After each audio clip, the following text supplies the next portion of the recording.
The first QBE international of this year's autumn series saw New Zealand travel to Twickenham, hoping to make it 5 in a row against their opponents England. Chris Robshaw's men would have other ideas though. The home side were hoping for a repeat of 2012 when they turned over the All Blacks by 38 points to 21. And it was England who started the brightest, getting on the front foot from the start and would soon find some space out wide. Johnny May, sometimes criticised for not running straight enough, showing just how much damage he can cause when he does. The informed Gloucester man with his first international try.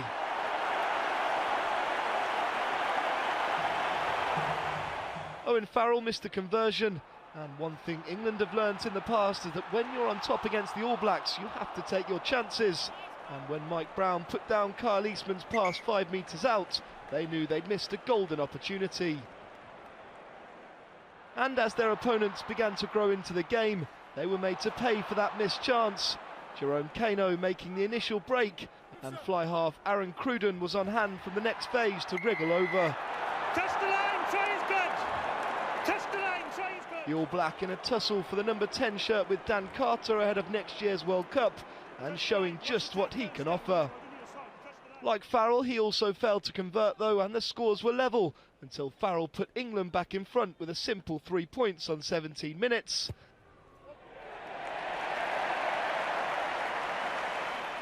And he repeated the trick 4 minutes later to put his side 6 ahead, this time getting the royal seal of approval. Cruden was gifted the opportunity to cut that gap down to 3 when England hooker Dylan Hartley was penalised for a late hit on the fly half. On the 10 metre line, okay, And he would make no mistake.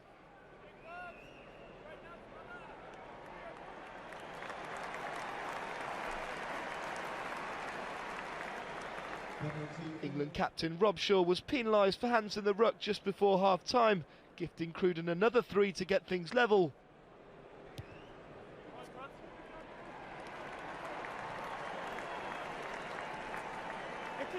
To move, and the ruck is clearly... And in almost a mirror image at the other end, it was the New Zealand captain and number 7 Richie McCaw who was penalised this time for the same offence. Farrell doing the honours for the hosts and giving them a 14-11 lead at half-time.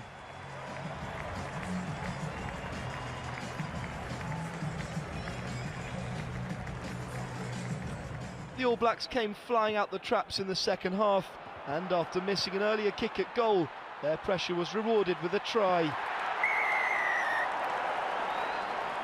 McCaw touching down out wide after a less than generous pass from fullback Israel Bagg. Cruden missed the extras and they thought they'd sneaked another when Sam Whitelock's quick thinking saw him dive for the ball, knowing there was no offside at the ruck. The ball was on the try line.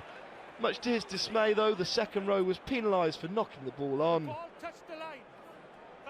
The Kiwis were down to 14 not long after when hooker Dan Coles was sent to the bin for kicking out after his opposite number Hartley had pulled at his shirt.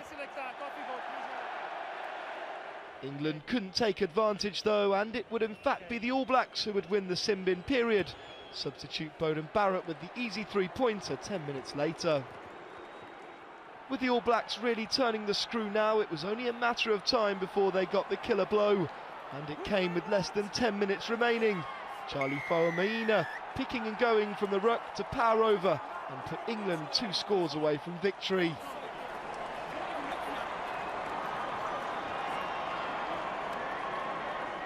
Barrett couldn't convert and England never gave up hope though.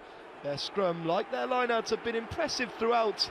None more so in the final minute when referee Nigel Owens was forced to give a penalty try with New Zealand right on their own line. A quick drop goal conversion from George Ford meant there was still time for kick-off and perhaps one final push from the home side. However, a drop ball from Robshaw spelled the end of the game. 5 losses in a row now for England against New Zealand, the away side retaining the Hillary Shield. But for Stuart Lancaster's men, they'll no doubt be looking towards next week's test against South Africa and will be determined to get back to winning ways. Final score from Twickenham: England 21, New Zealand 24.